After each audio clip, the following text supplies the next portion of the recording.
Today we're going to be discussing why is the economy, or why it is the mainstream media seem to be telling you that the economy is doing so good. That the GDP grew, if, for instance, in the quarter three, a whopping 5.2%. What's going on? Well, there's two factors here. One's not going to surprise you probably, but the second one is unbelievable. And when you put them both together, you're going to understand not only is the economy in real deep trouble, but we're in a severe situation in the United States considering the global dynamics and geopolitics. But what's really kind of going on is typically the economy has organic growth. It's small business. And then when you make money, you go and you spend money, and then you need accountants and you need supplies, and money starts to move around. But that's not what's going on. The first point here is a lot of it is the federal government funding, especially in the Defense Department and now in green energy industries. And there's literally trillions of dollars in spending going there. And I think the green energy stuff, my opinion, it's going to be an absolute flop. Nobody's telling you about the chaos of electric vehicles. And they're not telling you that one electric car for 1 year uses more electricity than like 230 households.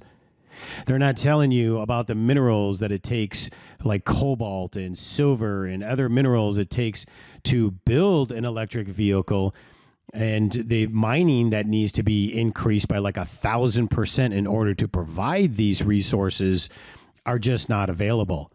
They're not telling you that the batteries in electric vehicles are so toxic and expensive too, by the way. Try replacing a battery in an electric vehicle. It'll cost you north of $20,000. But they're not telling you how toxic those batteries are. And the irony is the left is trying to play off like, hey, this is all good stuff. They're always about the environment. Yet electric batteries are so toxic for the environment, and there's no way to dispose of them. You can't recycle them. And they're incredibly toxic. So where are we going to put them, right? You're going to have to build sites like you do for nuclear waste. They're not telling you that electric vehicles have hundreds and hundreds of percent more mechanical problems than regular vehicles. I'm sticking with my diesel all the way, baby. I'm never changing, but they're not telling you this stuff. But yet they're trying to force us. Now, my opinion, why they're forcing this agenda to green has nothing to do with environment. It has nothing to do with climate change. That is a big scam.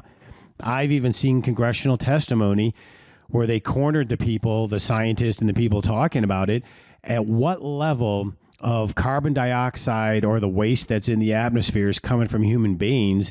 It's not barely 4%. That's it. 4%. And all of the trillions of dollars that they want to spend, it's barely going to reduce it, not even 1 percentage point. And we think we're stopping climate change. It is a hoax. My opinion, climate change is about going into this electric world because the electric world is about controlling you. You have an electric vehicle. They know exactly where you go, what you do.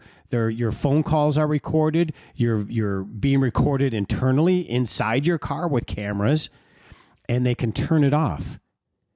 Starting in 2026, if you don't know this, you better plan. I would be getting a new vehicle because starting in 2026, all new vehicles manufactured in the United States are going to have a kill switch. And now they say the kill switch is for alcohol and trying to catch drunk drivers. That is a crock of crap. And the amount of trouble that's going to come from that is unbelievable. So what happens if a lady is pregnant and, she has a cramp and somehow swerves and the car thinks she's drunk and it turns off the car, and then they strand this lady on the side of the road in the middle of nowhere? Can you imagine the amount of crime that's going to take place? That kill switch is so deadly. Even Congress is trying to, go around and kill the idea, literally, but it's not working. Me, I have new vehicles, and I'm not getting any new ones anytime soon. I'm going to stick with diesel for the rest of my life. I'll ride these things out for 30 years if I have to. but I'm never getting a new vehicle with a kill switch in it, because they will be able to turn you off if they decide you are a non-compliant and you don't deserve to drive. So, but yet we're pouring trillions of dollars into this. This is a really big deal. One factor beyond just the trillions they're pouring into green energy is the government has been spending, which the government has grown unsustainably, of course, just under 5% in real terms year over year, outside the pandemic, which spent trillions of dollars we didn't even have. This is one of the fastest rates in decades and works at a cross purpose with monetary policy that they're doing with interest rates. What's interesting is I'm going to get to visuals, so hang on with me, spread the word, but I am going to start, I've found out a program that I can do, and I'm going to start doing this visually so I can start showing charts too. But this is an amazing chart here. It's dangerous to be right, I got to tell you, but the government is definitely wrong here. And when you see the amount of government spending, contributions to the gross domestic product, in the last 3 years, the GDP growth has been almost all government spending. And wait till I get to the second point here, you're going to be blown away. But this is basically massive federal spending that's going into pet projects, going to wars in Ukraine and Israel, the defense industry, and around Taiwan. So this stuff is not just government spending in military, but it's also the whole green energy. Of course, not nuclear, which I don't know why, because nuclear is. And yet they want you to get electric vehicles, but yet the electric grid completely stinks in America. We have a 5-point electric grid system, folks. 5 points in all of the United States. I'm thankful I live in a place where we have local energy source and it's not attached to any of the grid, but 5 points. So you just take out, a terrorist takes out one grid, and you're going to find 4 or 5 states are going to be without electricity in who knows how long. I don't know why we're not going to electric or to nuclear, because we could increase electric output. So, they want you to drive electric vehicles, yet there's not enough electricity to power the vehicle. I've talked to people who have electric vehicles. Good luck, especially taking a road trip. Good luck. You spend hours in charging stations. Good luck. The whole idea is the most unbelievable farce I've ever seen in my life. So the U.S. economy is growing simply to a function of a war machine, really, and a wealth transfer mechanism that's going from the middle class to the 1%. Basically, this is truly a highway to hell for we the people. Personal consumption contributes a little bit. But in the last point here on what the economy is doing and why it seems like it's going okay, since the pandemic, and I've said this before, but since the pandemic, Americans saved up about $2.1 trillion. It was basically, we had the restrictions, we had the lockdowns, the supply chain problems, so Americans couldn't spend money, and so they saved their money up to the tune of $2.1 trillion. In the last year alone, Americans spent $1.9 trillion out of the savings. Huge. All that is what money is being, besides the government spending, has been going into the economy. Both are not productive. It's not an economy that's producing. It's not small business that's sharing profits and supplies. It has nothing to do with it. Yeah, the big corporations are getting money that come from the government, but that's not who we're talking about here. 75% of employment comes from small business in America. And we the people, have used $1.9 trillion of our savings in just the last year alone. We're burning through literally $100 billion. It was like every other week or a week. It's just a crazy number. Basically, savings will be gone by the end of the year.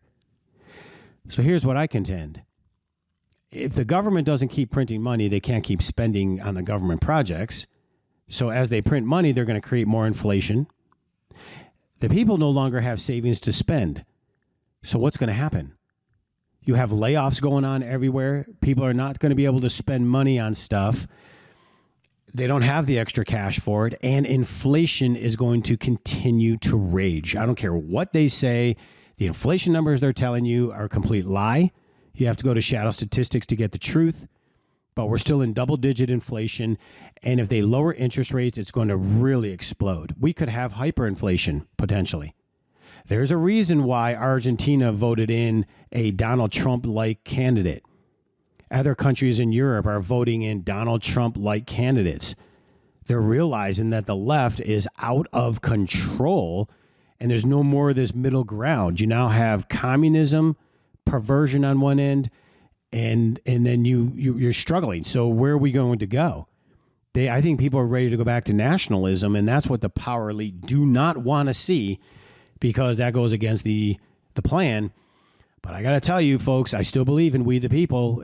If we can overthrow enough of these yahoos in government and start doing what these other countries are like Argentina, we the people can all become wealthy. There is so much printed currency out there that we could have an economic boom. But I contend they do not want that economic boom to take place. They do not. Because they are trying to emphatically push towards a central solution, which is digital ID, digital currency, slave state for we the people. And it's coming right out of the mouth of that Yahoo Schwab at the World Economic Forum. And the World Economic Forum is nothing more than AKA Trilateral Commission. And I know most of you probably don't know about that stuff, but let me just tell you, these are the power elites, the Luciferians, and evil of evil. And this is the people that are trying to take us to a one world order. And if you don't think the mark of the beast concept is legitimate or real, what do you think the vaccine passports were all about? Do you remember if you didn't have your passport, you couldn't go into certain establishments? You couldn't go, even in Germany, you couldn't even go into a shopping market and get food if you didn't have your passport. That is a precursor of the mark of the beast. And so they're telling you that the economy's doing great, the GDP's up, all the mainstream financial numbers. This is what they're telling you.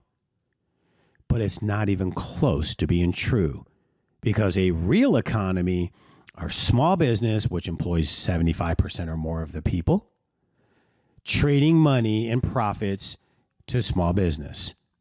But the fact that we are doing nothing but spending all of our savings, and then the government is spending on green energy and war, that is not a healthy economy. And one, if you study history, is absolutely not sustainable. So it's very, very behooves you anyway to be properly protected, to have a lot of your excess savings out of financial institutions, out of the bank accounts for sure, because you're an unsecured creditor and that money's not yours. You've given them a loan. That's why they give you interest. And remember, the interest is in the money market system, but the money market system is no longer cash. Read the fine print. A money market is now 98% U.S. Treasuries. That's right. The government has successfully raided the money market system that had trillions of dollars in it. That's what they've been funding the government with. And all you have sitting there are U.S. Treasuries. Think about this. You have U.S. Treasuries in your money market that you think is cash or what you think is money, but it's not, because real money is a storage of value over time, which is gold and silver. But you have U.S. Treasuries in a savings account or checking account or investment account, and then you're an unsecured creditor in that institution. And you think you have backstop? You think the FDIC is there? I don't know if many realize, but the FDIC insurance fund all was depleted, bailing out the Silicon Valley Bank and a couple others that they bailed out. They paid off people that should never have gotten bailed out. They broke their own laws, Dodd-Frank 2008. They broke their own rules. And that just shows you we are lost in America because we no longer have the rule of law. Oh, I'm sorry, rule of law for you and I, we the people, but not for the power elites or corporations, right? So you have your money in U.S. Treasuries in an institution that you're an unsecured creditor, and you think you're safe in lieu of everything in front of us? I'd be thinking twice. I'd be calling Cornerstone Asset Metals. I'd be having a conversation. I'd be looking after your friends and neighbors. I know it's hard for them to listen, but this information we share here at Rigged Against You is legit and real, and is something that we can take and make action with. So until next time. With all of the recent changes in the political and financial markets, there has never been a better time than right now to invest in silver and gold. When governments simply print billions of dollars in paper money in hopes of solving financial shortfalls, you know that it is time to buy and hold assets of true and lasting value. Free information is available to you right now by calling 888-747-3309. Whether you are a new investor or you're interested in preserving the value of your retirement accounts, we make it easy for you to make smart decisions for your financial future. The specialists at Cornerstone are here to serve you, work to satisfy your retirement goals, and communicate with respect. Call us right now at 888-747-3309. That's 888-747-3309. Or visit us online at cornerstoneassetmetals.com. That's cornerstoneassetmetals.com.